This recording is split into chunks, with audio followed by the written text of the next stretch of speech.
Welcome to Tech Transformation with CGT and RIS News, where we explore the innovative tech strategies and trends in retail and consumer goods. I'm Lisa Johnston, the senior editor at CGT.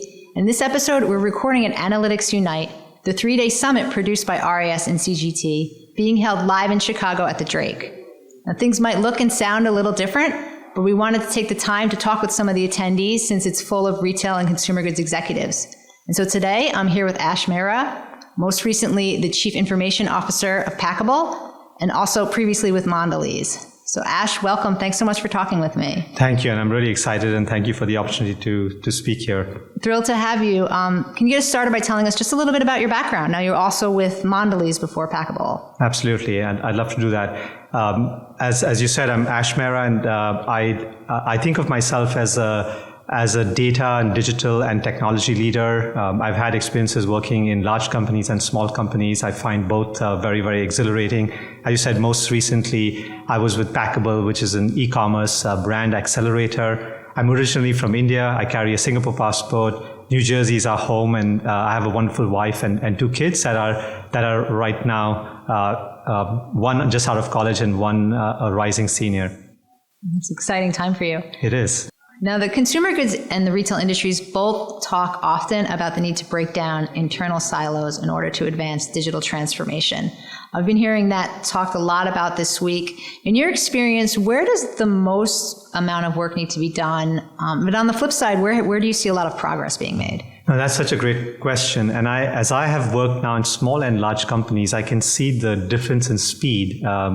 And if only we could get a large company to work at the speed of a Packable or a Chobani, there'd be just so much progress. It would be incredible because there are so many resources that are dedicated towards digital transformation and data, but they're all in different places and they're not all very well coordinated in typical large companies. So I think this is, I can easily see big companies moving at 10x the speed that they currently do, if only they could align the objectives and the goals and the teams and so on. So I think in terms of the progress, there is a lot more leadership awareness and leadership acceptance and understanding that digital and data is essential, personally for them, for the company, for the success of the company as well. I think that's where, it feels very different from, say, 5 years ago or 10 years ago, where companies are really trying to to bridge that digital divide.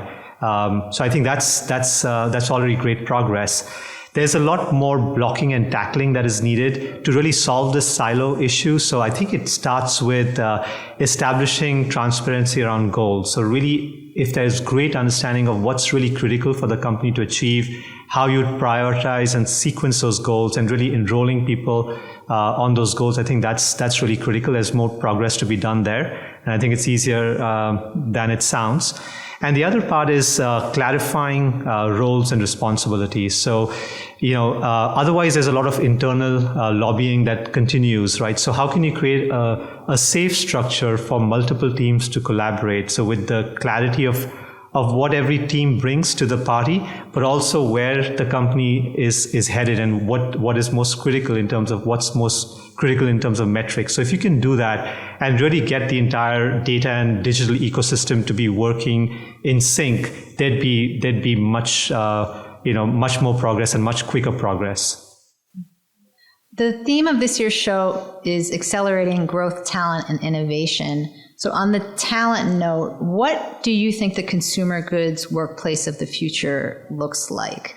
What is really important today when it comes to recruiting and retaining the top tech talent?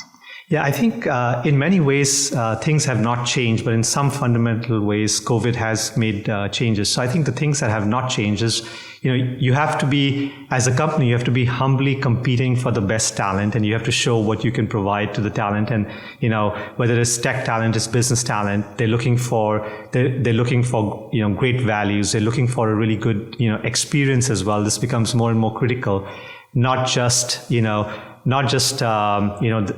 they're going to achieve, but how their days are unfolding and their experience through the days as well.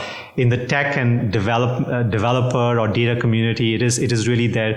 I speak of something called the developer experience as well. So, all of those things continue to be important. And then, of course, the development opportunities that you offer, those those are very, very critical as well. So I think continuing to compete is important. Now, I think COVID really did make some pretty fundamental changes, and we are now living in a different reality. And I think both the talent and the companies need to recognize that the world has changed. So on the company side, there are going to be resources that are very, very valuable and that are really, expert in what they do, and, great learners that just want to work remotely all the time because they have discovered this way. And for companies to recognize that's going to be a very valuable part of their workforce is important if they are to compete effectively. And then the advice I have for the talent as well is that the talent should realize that there are some opportunities that they couldn't ever get if it wasn't in person, right? So, they would be at a disadvantage if they declared themselves to be, 100% remote, right? They would develop, but they will potentially not have all of the development capabilities. So I think this is where, the workforce of the future is going to be a hybrid one. I think companies need to keep competing for talent, providing them, great, experiences and development opportunities. I think it is really important to have, capabilities of the one-up managers, so that can really build and develop a very good relationship with the talent as well. It's one of the big reasons why people leave companies. So when it comes to meeting the needs of today's consumers and also tomorrow's consumers, where do you think consumer goods companies and retailers should be investing in their IT infrastructures? Yeah, I think there are many areas that are well understood. So I think, we all keep living the reality of cyber and, the need to keep investing and staying ahead, and you've never really done there, right? And to really embrace the cloud, which is a reality, and to be able to, manage your operations with excellence. And I think this is, what I would call traditional IT that hasn't gone away. And this is going to be continually important. And I think, many companies or most companies get that as well. So, you see that as a focus area. I think a lot of companies are starting or have made progress on their digital, transformation journeys. And this is important for most companies.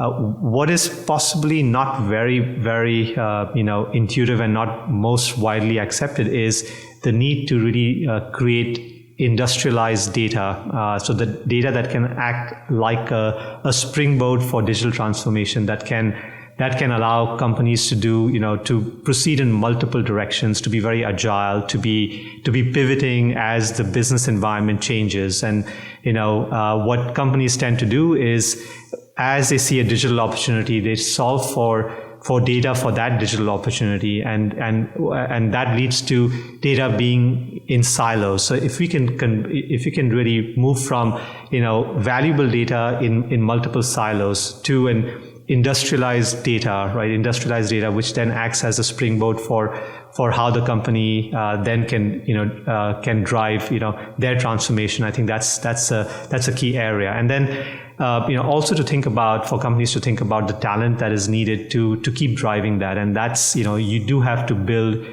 some internal talent to be able to understand this very rapidly evolving world in the digital space, in the data space as well. So it's really critical, I think, that companies invest in their people and invest in data as a bedrock for their digital transformation effort. Okay, well, I have one final question. It's a bit of a fun question.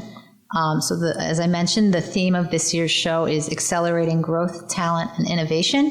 So if you could accelerate one part of your life, what would it be? Yeah, I think it's a great question. And I would, there is just so much to learn that I would love to have a second brain if I could. And, since I can't do that, I want to give my brain as much help as I can. So, I do take my health, the health of my family very, very seriously. We're health practitioners. So, and this is directly related to how well your brain can function and develop. And, there's studies which show the correlation of, growth of neurons in your brain to working out. So trivia about me is that, if it is a weekday, I try not to miss my workouts, and I have a streak going. So streak of the number of weekdays that I haven't missed a workout. And today is my 3077th consecutive workday, which is about 11 years and 9 months and a bit. So yeah, I like to take care of myself, and hopefully this leads to some redefining benefit. streak. I don't know if that even that's a super streak or a meta streak. I mean that's something above a streak. So hats off to you. That's amazing. No, thank you. I definitely do enjoy just taking care of my health. I think it makes for a much richer life and a richer experience as well. I was very proud. I went 3 days in a row last week, but well, it's a start. It's a start, it's right? It's a start, Yeah. Yes, it's true. As long as you get out there, right? That's what matters. So Ash, I want to thank you so much for being on Tech Transformation and for coming to Analytics Unite. It's been great having you on the show, and it's great having you here. Yeah, thank you very much for the opportunity.